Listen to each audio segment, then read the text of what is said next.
To address the problem of community violence, we need all hands on deck, and a vital part of this effort is the law-abiding citizens in our many communities.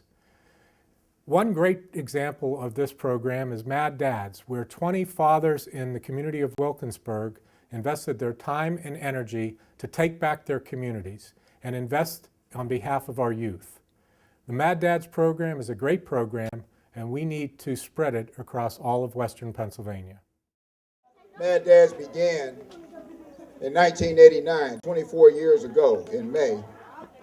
And the fact we are assembled here today because of a mother that lost 3 sons and others among us proves the mission is as relevant today as it was when it began.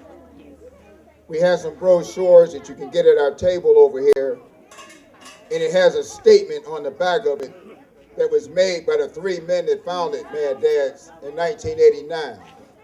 And what they declared at that time was MADDADS started out of pain. The pain of children dying in the streets of their own community. The main thing about the MADDADS program, the signature program, is the street patrol. You have to do street patrols if you have a MADDADS chapter. And I think we've been successful in winning some of the battles in this war that's out here on the streets by talking to many youth, redirecting them, giving them numbers for jobs, talking with parents and citizens in the community. So we've been pretty successful with that. I love the MADDADS, I gotta say. Every time that the MADDADS come to my neighborhood, I think it's a good day today. And so what was happening on the street at the time was that we had a huge number of kids who were unsupervised. And they were, as I said to the MADDADS, they aren't mad kids, they're bored kids. And so bored kids make some decisions that don't work out well for hard-working homeowners always. I began to realize that these guys in the green shirts might actually be helpful, interesting guys to get to know. Then they stayed on the street, and sure enough, relationships really began. The first thing that the MADDADS did was they brought gas mowers and hedge clippers and weed whackers. Because there were at least 50% of the street was vacant, and so no one was tending to the yards, and so it looked like a place that you could disrespect, that you should disrespect, because no one else was respecting it. And so the MADDADS came and they cleaned up the street, and they did it without asking for money or anything like that. They just came as a service. And I think what they did was they showed the kids that they sort of modeled how to respect your own property in your own neighborhood. And from there, then relationships began. Recruiting is something that's going to be ongoing because of the fact that we need all hands on deck. Because in order for us to be more mobile and to branch out into other areas, which we've been doing, we need more men.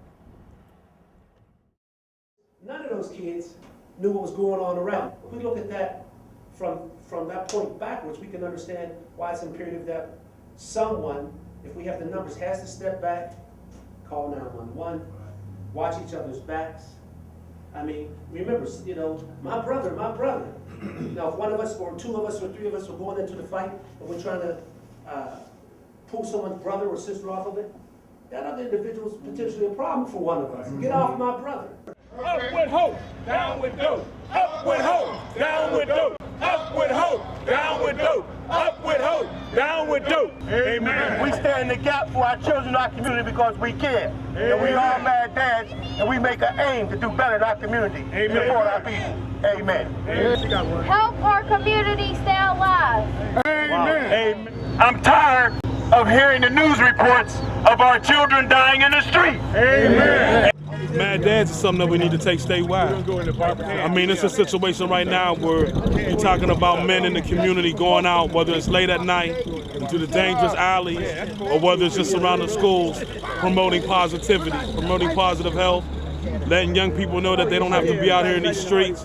There's a better way of life. And if we continue to do that, that wisdom becomes a multiplying factor. The more and more we do that, the more and more kids get saved. So I take my hat off to Mr. Spencer, his organization.